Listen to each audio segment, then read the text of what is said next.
afternoon. I'm Ricardo Diniz from Costa de Caparica. I'm the guy in the picture. I'm a solo sailor. And this is how I began, actually. Often we think we need tools to begin our work. And we need fundos europeus, you know. We need a lot of support. We need rich parents. I'm going to show you what you need to get started when you want to be a solo sailor, okay? This is important to prove a point because it's visual. And visual is very strong, and it's stronger than words. These shoes are really good. They don't slip on boats. This is a jacket because it's waterproof. This is a hat because it's sunny on boats. And the way I started, ladies and gentlemen, and I've now done 80,000 miles on the oceans, and I've sailed across the Atlantic 4 times, was like this. I showed up in the marinas and I said, "Hi, do you need anyone to clean your boat? I'd love to learn how to sail. Can you teach me how to sail? I can clean your boat, and I can clean it really well. Please?"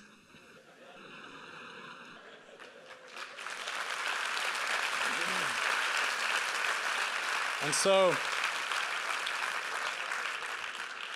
would you hire a guy with green Crocs to scrub your boat? That's the question. Well, actually, I started cleaning boats in a lot of boats, and I became really, really good at cleaning boats.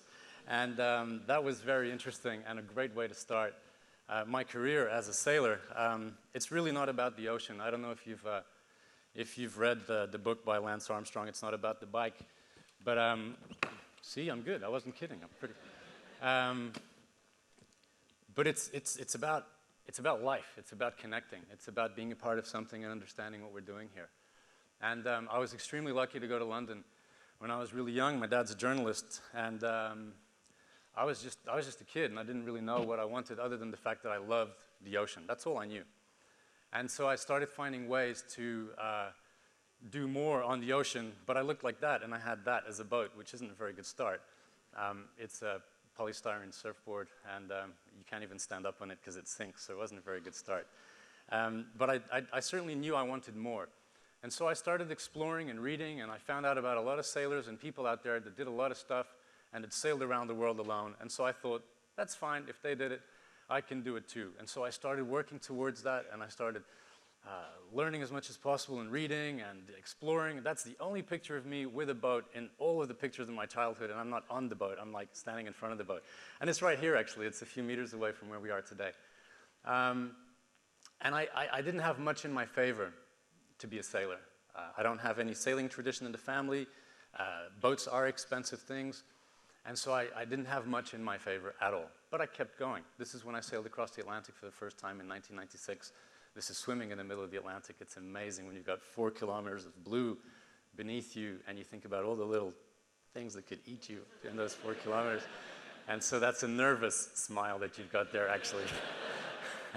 Also, that's the boat behind me, and I was actually tied to the boat with a rope, because if the wind comes in, then you can't swim as fast as the boat when it's moving. I'm not going to actually share with you my life as a sailor today.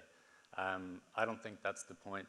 The point is quickly going through this and telling you that at the age of 34, I've had a lot of fun. That's in St. Martin in the Caribbean. I've lived in the Caribbean. I've lived in America. I've lived in England. I've spent a lot of time in France. I've had to learn mechanics. I've had to learn electrics. I've had to learn meteorology, free diving, all sorts of things to follow this path of I want to be a sailor and I want to sail around the world alone. The funny thing is, I've done things I never thought I would do. I've been a TV presenter. I was the guy that said, "Hey, welcome to today's show. We got a great show lined up for you today." I didn't learn how to be a TV presenter. I didn't study that in uni. In fact, I'm a uni dropout. I'm one of the worst students you could ever meet. I have a very huge difficulty in concentrating. And I quit a marine environmental science degree, and I thought I loved the ocean. But I don't love the ocean because of the science. I love it because of the relationship. And the relationship I found that we have as Portuguese people is the fact that we have done amazing things in our history that have made us what we are as a nation. And this monument that you see here is in Newport, Rhode Island in America, and those names are the Portuguese sailors that did amazing things 500 years ago. And I know what it's like to be out there alone and scared, but I got a GPS, I got a satellite phone, I got everything. But I'm scared. I know where I'm trying to get to, but I'm still scared. Imagine those guys 500 years ago. So I'm hugely proud of being from Portugal, from this amazing country that the world still remembers and is slowly rediscovering, because we have amazing companies out there, and we have amazing people behind some of those companies that are showing the way, and they are believing. And they know that we got as much as anybody else, and then we've got more. Geographically, we're in a great location. We've got great food, which powers us up and powers our souls to do good things. Try traveling around the world, seeing if they got soup like our mothers make. They ain't got soup. Soup's the stuff in little packets. So enough of sharing about sailing. I want to bring this down and really center on you. It's way beyond teamwork, actually. It's not even about teamwork. It's about looking at all the little things we have around us and making it work for us, okay? This is something I found the hard way. To be a sailor, I need sponsorship. I have written to over 4,000 companies to achieve what I've achieved in sailing. So many of them said no. My first letter was to an energy drink company, and I said, hey, I need $1 million, and I'm a radical guy like you guys, and here's my bank account details. And they never replied, which is weird. I have no idea what happened. But it's not a mysterious thing. This bull on your side is not a mysterious thing. It's actually being proactive every day. This is what we all get when we're born. I don't know how many of you have seen your own birth certificate. It is surprisingly similar to a death certificate. And you see where I'm getting at? If we were issued with a death certificate at birth and we said, hey, we've got 47 years, 15 days, and 7 hours left. Let's get on with it. Do you see my point? These are dots. This is our lives. These are the people around us. What happens when you join them? Look at all the different ways in which you can join all those dots. Yeah? Write it down. What have I got? Who do I know? What did they do? Okay, this guy knows that guy. And then you can reach other things. And it's incredible what happens when you start doing this. And look, you know, it's so obvious sometimes.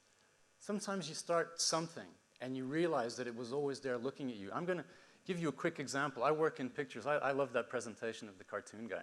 What a beautiful work he has. Look at this and bear with me a little bit. 2006, okay? Let's rewind a few years. The Queen of England is 80 years old. Nice round number, okay? England happens to be the country in the world that Portugal celebrates the oldest alliance in history with, okay? Portugal and UK. In that same year, the port wine region of Douro, the first ever demarcated region in the world, celebrated 250 years. The Queen of England loves drinking port wine. I'm a sailor. I try to promote Portugal with my work. What am I going to do with these dots? And I sat on it. I slept on it. I asked people, what do you think? And I came up with a simple idea.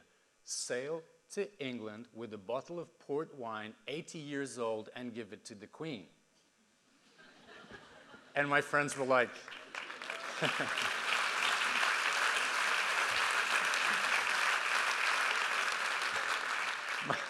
my friends, which are very loyal, and my relatives, which are very sane people, they said, dude, the Queen, can't you come up with something simpler? And I was like, no, this is important. I want to show the world that port wine is from Portugal, not from California, not made in China, and not made in South Africa. Let's show the world that it's so good and it's so ours that even the Queen drinks it. They're like, all right, good luck. We got the sponsor. We got the bottle. We sailed to England. We reinforced the oldest alliance in history. It was a diplomatic project. It wasn't about the sailing, really. They didn't look at me. They looked at the bottle. Perfect. It was about the wine. And then you know what? We have a beautiful industry out there in which we are world leaders. And the press were very intelligent. They said, hey, that bottle, you didn't sail from Portugal with that bottle. That would have broken. You had some bad weather along the way. That's not the original bottle. And I said, you want to bet? Nothing protects wine like cork. So stop using...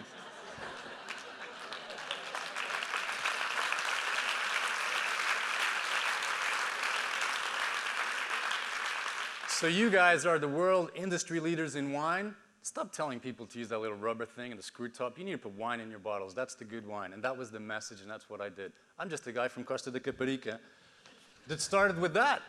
So what are you guys waiting for? There's some good projects out there. There's some good ideas, you know?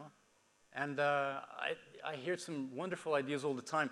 I get some really good CVs all the time from some really cool people. And they say, hey, Ricardo, I love the ocean. I love dolphins. I love traveling. Can I work with you guys in the projects that you're developing? that doesn't tell me how that person can be useful in my organization. We are now organizing a presidential national interest event called the Portugal Ocean Race. It's an around-the-world sailing race. It's not about the boats. The sailors are going to have a great time. I'm not going. I'm the organizer. I'm the co-founder and president of the whole thing.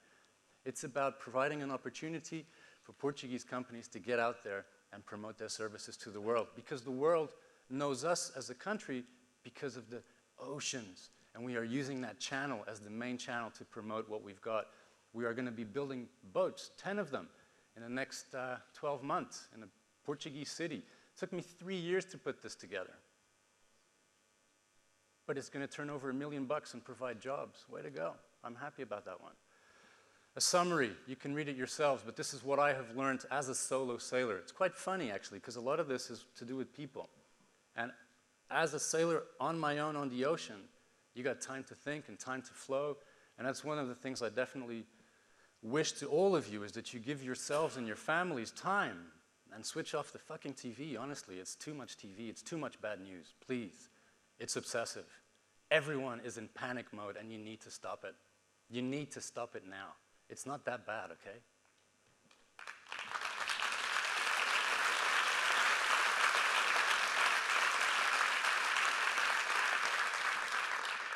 And this is what I live by every day. And a really cool guy said that. Sometimes I'm tired, really tired. I'm spread very thinly. I've hired 3 fantastic people in the last few weeks. They're going to be announced soon. But there's still a lot on my shoulders. But the beast is pulling me forward. And that's very, very, very exciting. So my suggestion to you in my final push is that whatever it is you want to do, don't worry about the failure. Think about the death certificate. Give yourself a fake date. I'm gonna be around for another 7 years. Get on with it. You're probably sitting on the idea. All right? All the best, everyone. It's been a pleasure. Thank you. Thank you.